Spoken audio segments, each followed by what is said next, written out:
Bonjour à tous, donc ici nous nous retrouvons pour la deuxième partie de la vidéo consacrée à l'aquascaping. Donc ici je suis avec Guillaume, bonjour Guillaume. Bonjour Anthony, bonjour tout le monde. Donc ici maintenant nous allons avec Guillaume voir ce deuxième aquarium chez lui pour voir éventuellement les défauts qu'il peut y avoir après la mise en route. Donc cet aquarium il a 4 semaines. Et donc voilà Guillaume, qu'est-ce que tu voulais nous montrer comme erreur ou comme problème qu'il peut y avoir sur ce bac? Exactement. Alors en fait, il y a différentes erreurs, des choses à détecter dans cet aquarium et que j'ai laissé justement pour ta visite, justement pour en profiter d'en parler, parce que ce sont des erreurs qu'on fait et qui vont justement faire qu'on va avoir des algues par après. Si je vais poser la question, Anthony, que vois-tu dans l'aquarium comme erreur ou des choses à améliorer? Bah ici, de loin, je vois pas grand-chose. Enfin, pour moi, l'aquarium, il est nickel. Il n'y a pas une algue. Les plantes ont l'air de bien pousser. Et l'eau, elle a l'air bien claire. Donc, je vois je vois pas de défaut en tout cas. D'accord. Alors, premier point, quand on va observer un aquascape, ce qui est très important, c'est de regarder l'aquascape de très près. Donc, on va aller voir vraiment les détails. C'est vrai qu'un aquascape, de loin, on dirait que tout est parfait. Mais une fois qu'on va l'approcher, alors tu dis qu'il n'y a pas d'algues. En fait, ici, il y en a même plusieurs petites algues. Il y a des algues qui sont normales parce que c'est encore le début, on est encore au démarrage en fait, c'est 4 semaines, c'est encore jeune. Donc il y a des algues qui sont là, mais qui ne sont pas, c'est pas très grave qu'elles soient là. Par contre, il y a des algues qui m'inquiètent un peu plus. Et donc, voilà. Est-ce que de près, tu vois? De près, quand je regarde bien, j'ai vu que sur la racine, il y avait comme des genres de petits poils, des petits traits. Exactement. Et alors, si j'ai bien vu, là, sur le rocher, il y en a une aussi un peu plus filamenteuse, un peu branchue. Oui, tout à fait. Maintenant, s'il y en a d'autres, je les vois pas. Oui, alors en fait, avec. justement, il y a déjà des algues filamenteuses qui sont au-dessus. Alors ça, normalement, si je mets ma main dedans, en fait, elle va se détacher. Voilà, elle se détache. Et après, normalement, ça, c'est pas très grave. Donc ça, c'est juste l'algue qui apparaît, en fait, lors du démarrage.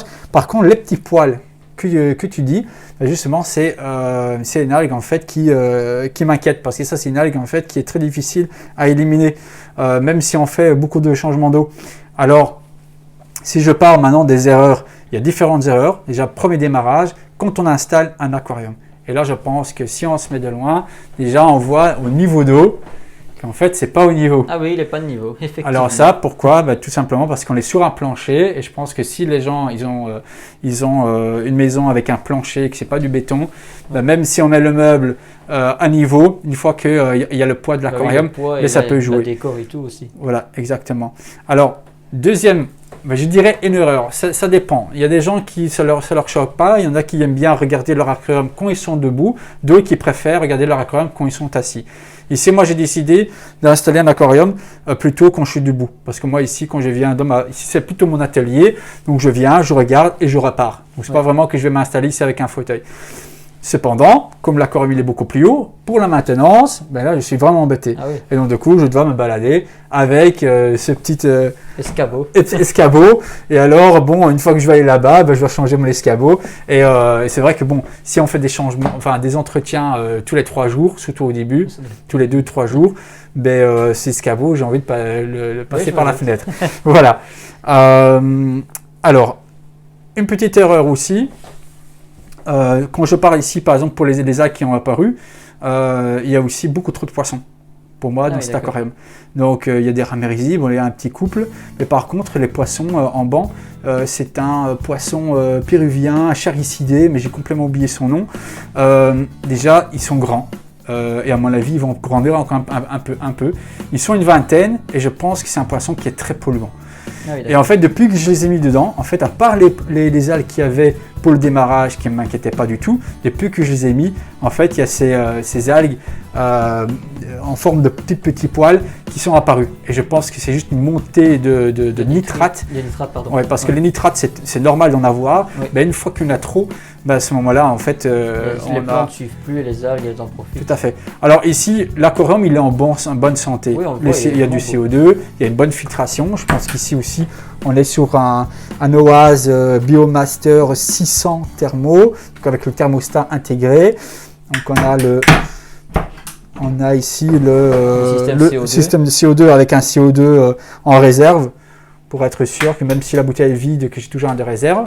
Les plantes qu'on voit de près, on voit qu'il y a des nouvelles pousses. Ouais. Donc en fait, elles prennent le dessus des algues. Et donc, grâce à quoi? Parce que je fais mes changements d'eau tous les 3 jours. Donc en fait, même s'il y a des algues, il ne faut pas s'inquiéter, c'est tout à fait normal. Maintenant, il ne faut rien lâcher. Il faut faire ces entretiens, surtout au début, tous les 2 jours, tous les 3 jours.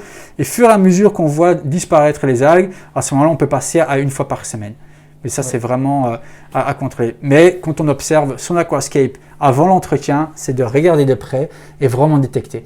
Alors, dernière erreur, je pense, à cet aquarium, c'est aussi, par exemple, ça ici, ces petits déchets qui flottent. Ben, ça, normalement, tous les jours, on doit regarder et ne pas les laisser dans l'aquarium parce que ça se décompose, ça se change en ammoniac et les algues, ils adorent ça.